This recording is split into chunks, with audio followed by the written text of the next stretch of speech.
Hello, my dear friends. I'm about to give you a free gift.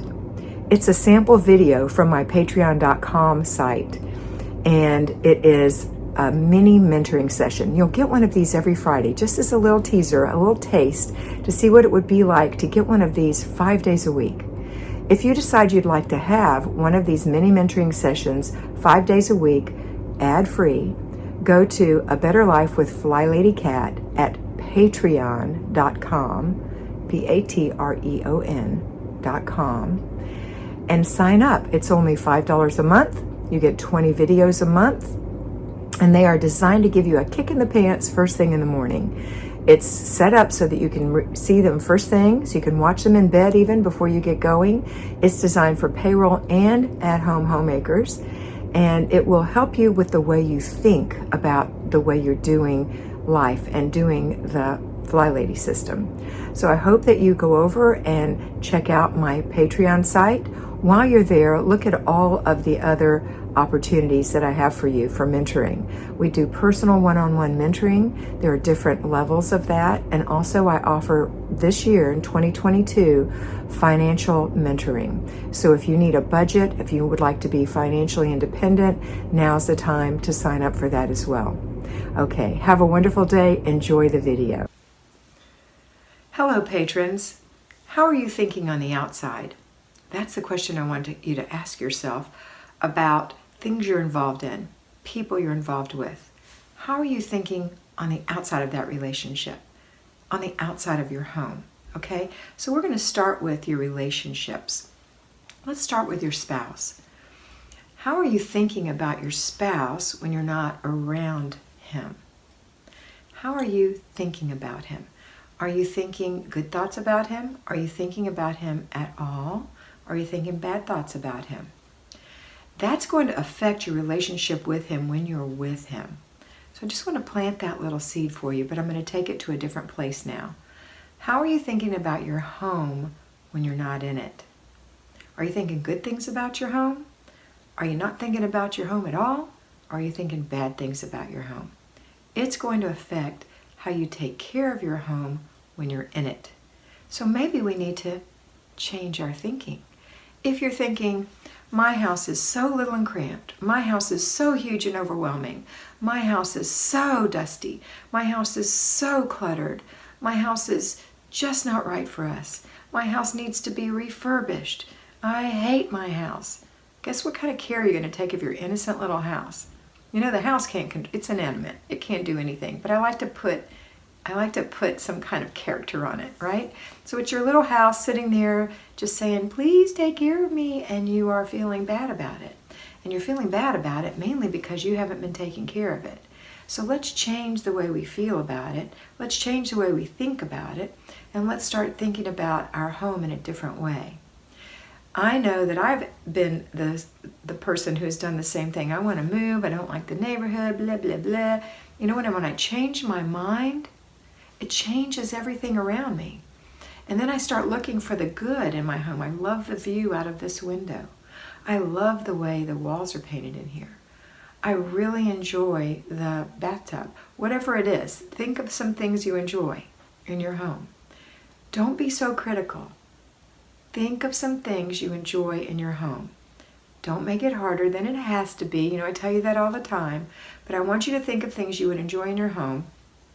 And think about how much more you will enjoy your home if it smells good, if it doesn't have clutter in it, if it's clean, and if it's tidy, and if habits are developed where everyone makes sure that you're not bringing more clutter into the house.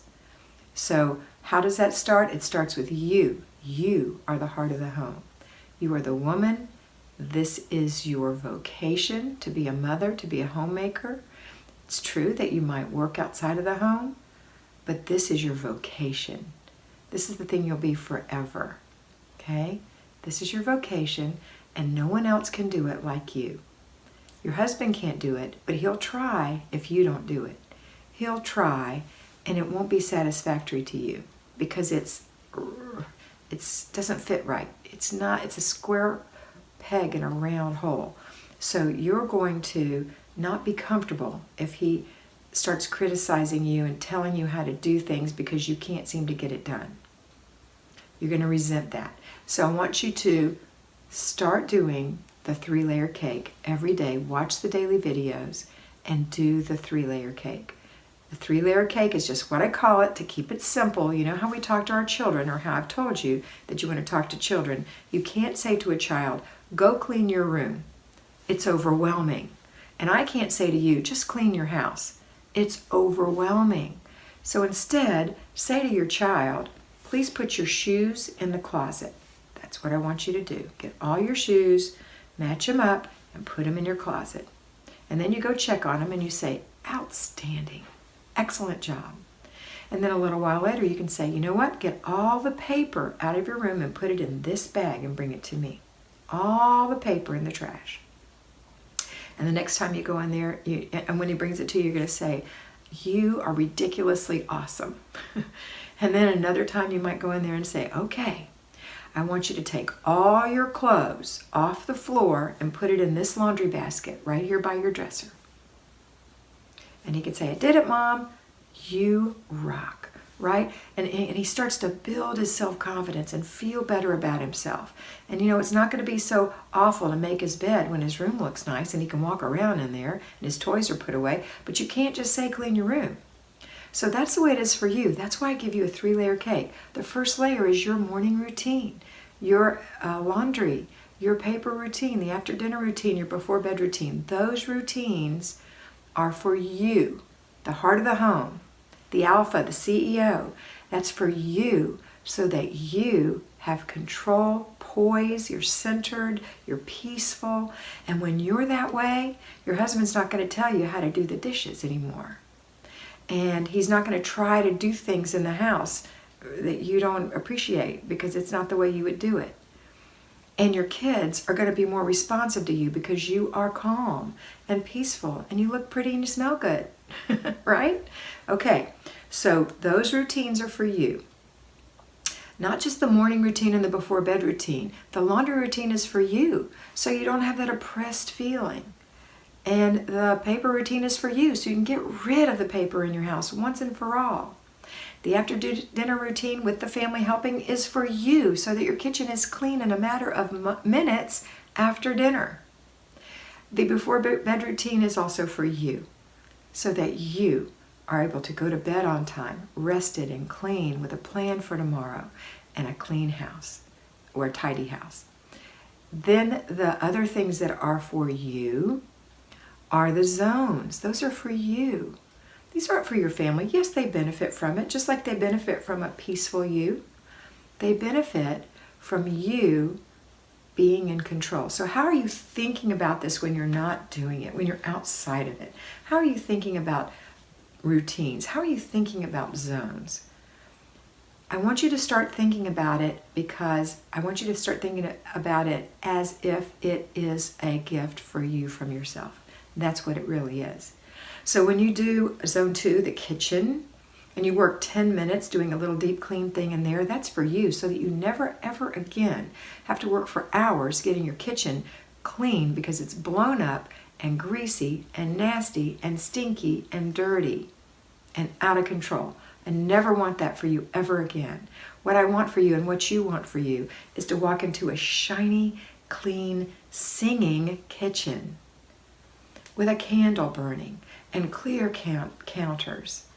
And you found a place to put all those things that were on your counters that you thought were so important to leave out what you really use, like your blender or your deep fryer or your toaster even. I mean, you might use it every day and that's fine. But if you don't use something every day, let's find a spot for it. I keep mine on a shelf in the garage.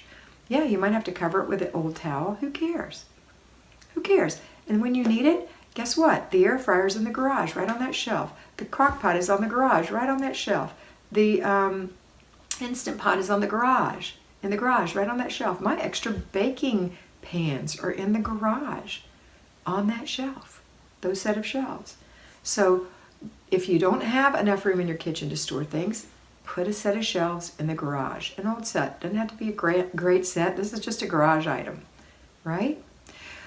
But do it for you. Make room for you so that you can have clear counters in your kitchen, so that when it comes time to clean the counters, it's a clean sweep and it doesn't require you to move junk all over the place and see grease under it, or dirt, or little black spots where the feet kind of bled onto the counter, the little rubber feet. I know what that's like. Get those things out of there. Keep a clean kitchen. That's for you. The same with every room in your house, your entryway, so that when you walk in, you feel good. When your friends come over, it makes you proud that your front door and your front porch looks nice, and that they open the door into your clean living room. Because the living room zone is for you. The bedroom, master bedroom zone is for you. Now there's some things that aren't in the zone. That's called zone 3. The bathroom, that's like the kids' bathroom, and other rooms. That's where you do the laundry room, the children's room. And guess what? You're going to do these every single week. 1 zone a week every month. You're going to have 5 zones. So 4 weeks, whoops, fingernail polish on my finger. For 4 weeks, you're going to have a zone. And one of those is a partial week. So it's like zone 1 and zone 5 might be shared, but that's immaterial. You're going to hit these things over and over and over again. And it's for you. The byproduct is that your family gets to enjoy it, but it's for you. All right? Okay, that's what I wanted to talk to you about. I wanted you to change your thinking, to consider how you think about things when you're on the outside, and how it affects how you are on the inside. Have a wonderful day, and always remember to be beautiful, because you are beautiful.